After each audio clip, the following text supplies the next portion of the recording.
Hey there, comic book friends and fiends. It's Rob here from the Great Wall of Comics.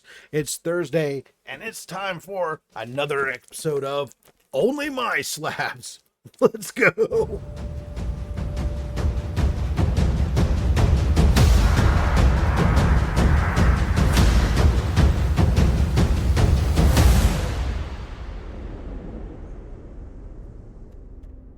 All right, so we've got ourselves another dozen-ish, and we'll get to the ish in a bit.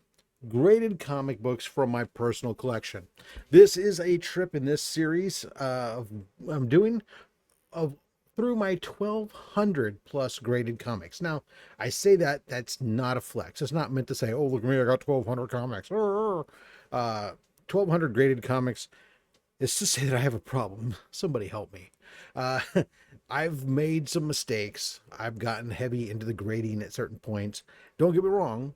I enjoy graded books still to this day, and I will still send books in to be graded on a regular and consistent basis. I will buy graded books.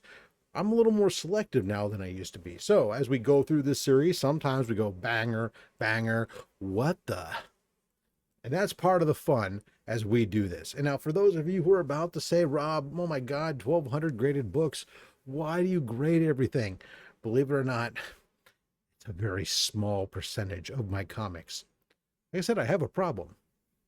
Anyways, let's just jump right into it. Let's pull that band-aid off and get to it. Our first book today is a modern key. I would call it a major key. I think most people would agree. It is a book that is in this grade not the easiest to get, but then again, it's also not impossible. There's lots of them out there. It's not rare. That's what's important here. And that is Amazing Spider-Man 361 in a 9.8. Now, this book is actually a book that I featured previously. I sent this book in myself to have it graded originally with PGX, and it came back a 9.8. And then we sent that PGX slab into CGC. They regraded it later, and it came back a 9.8. And I was really nervous because on the back of this book, you can see right there's a color break. It's actually a very small tear.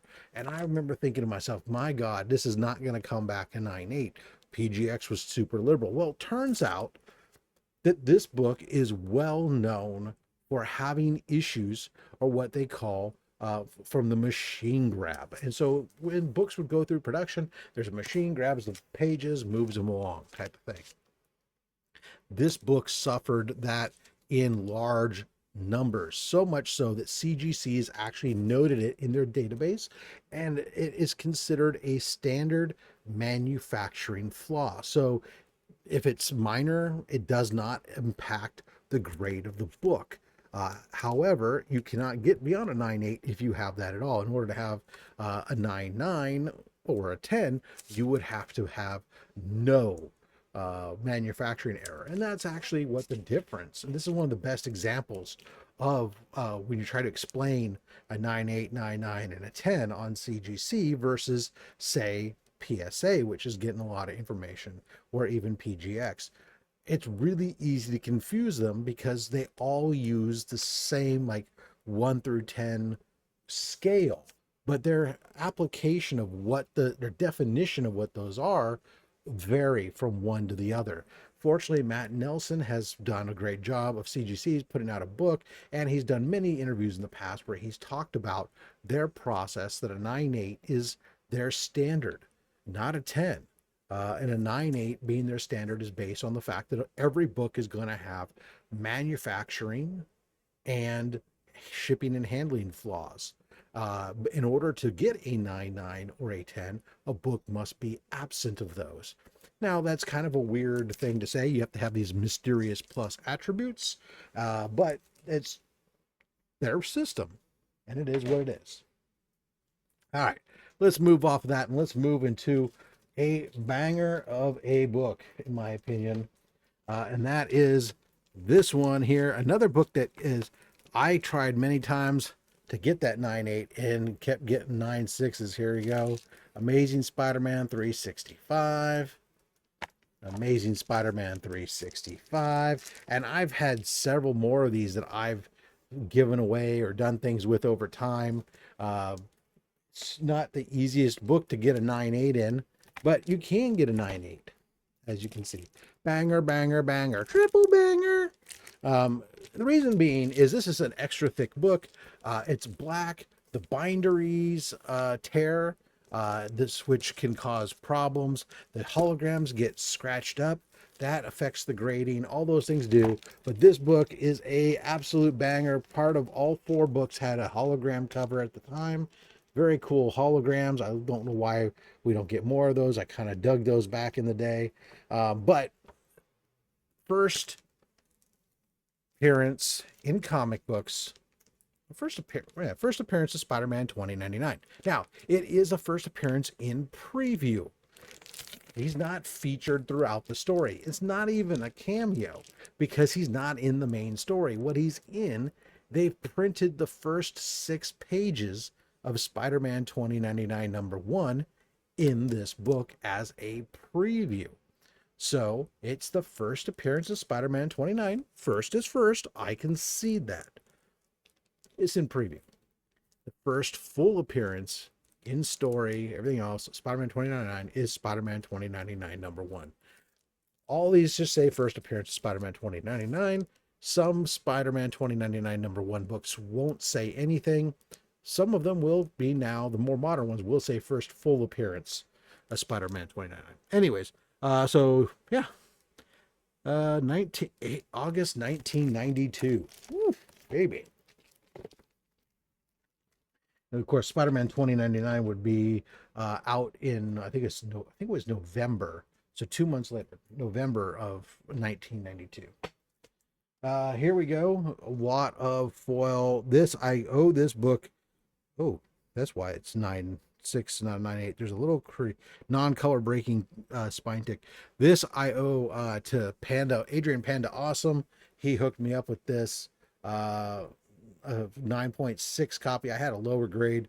He was looking to move some stuff and it worked me a good deal to get myself this 9.6 copy of ASM 375, 30th anniversary Amazing Spider-Man #1, Venom and Spider-Man going at it on that hollow file. Yeah.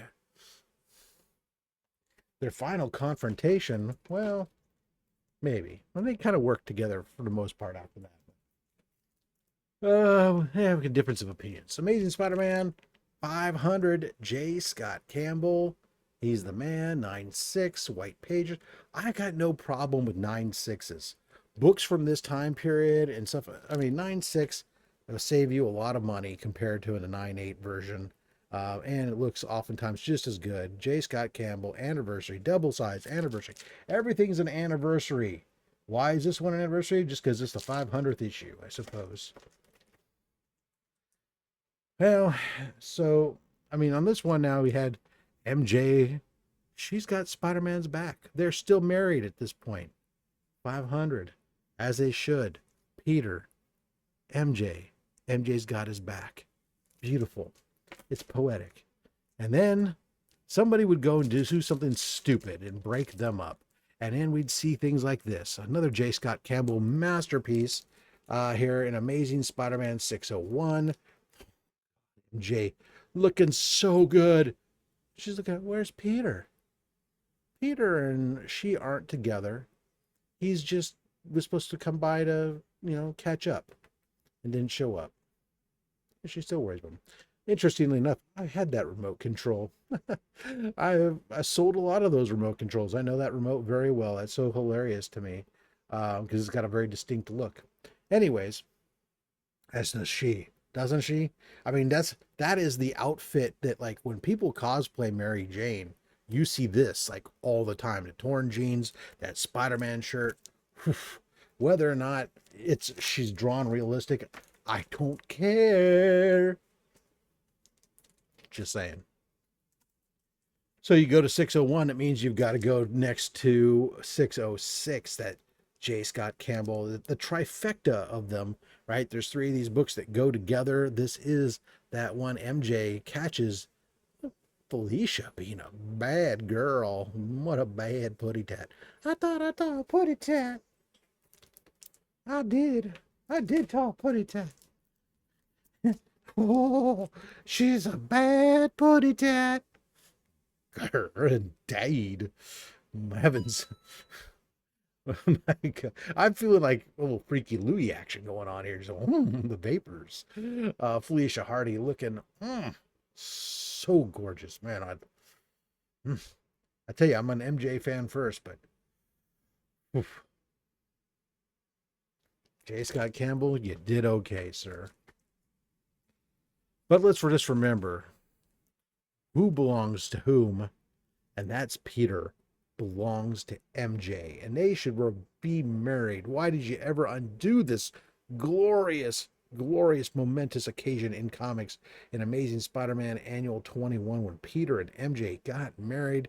This being, of course, the newsstand version with Peter in his Spider-Man outfit, and we got the foes and the heroes on either side squaring off in 9/8. Of course, you have the direct edition would be with Peter in as Peter Parker, and then friends and family gathered around.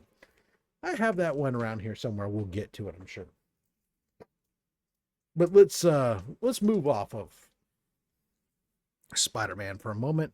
Another hero I enjoy a lot from the DC universe is Batman and Batman Beyond. I loved watching this cartoon. Here we got a 9/4 copy of Batman Beyond. Now this is the free promotional issue or reprint issue. There's a lot of different versions of this. There's the Six Flags version, some other stuff. Now this book I picked up raw very early when I got started buying comics. And I'll tell you, at least when I got back into comics, I should say, and I started like looking online, I didn't take the time to properly educate myself. I paid a little too much money on this thinking that I was getting a first print Batman Beyond. Obviously it wasn't.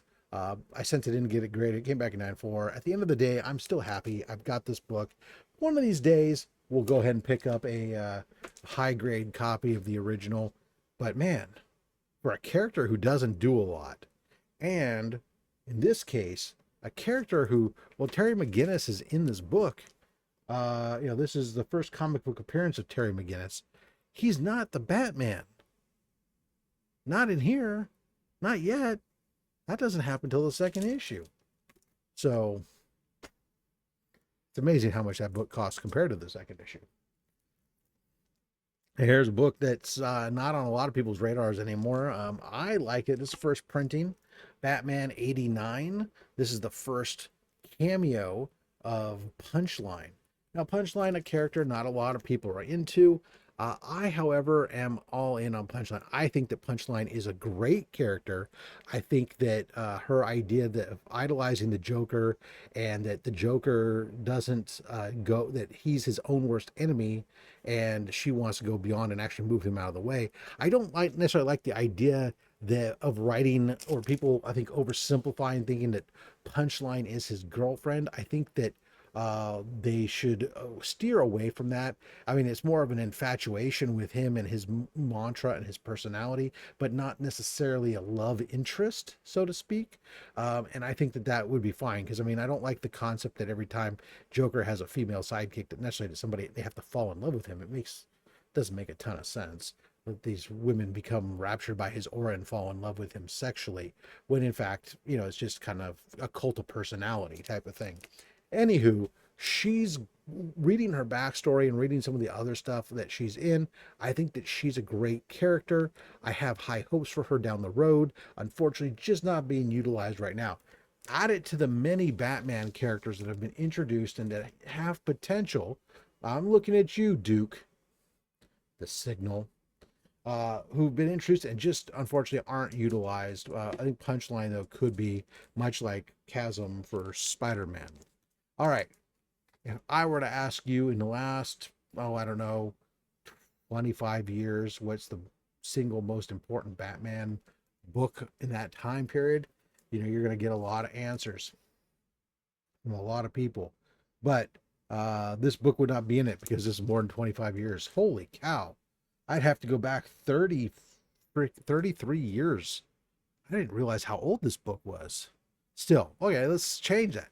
What's the most important Batman book in the last 35 years? was this one, The Killing Joke. I mean, it had such an impact on what happened. Of course, not only did we really kind of cement Joker as a complete nut job, the stuff, the psychological terror that he could put on people, the lines that he crossed with Barbara Gordon and Jim Gordon, and the fact that those things that, although it was originally a kind of an Elseworlds type of thing, it has creeped in and become a part of the mythos, having Barbara Gordon in her wheelchair for all those years because of the outcomes of this book, and of course the talk of the sexual assault and all these other things, has an impact. And I think that's really good that Barbara has come back, and she can be back. But I like the fact that she's still doing Oracle stuff, and that's where she belongs. All right, with that last book, I want to remind everybody, make sure you drop a comment down below.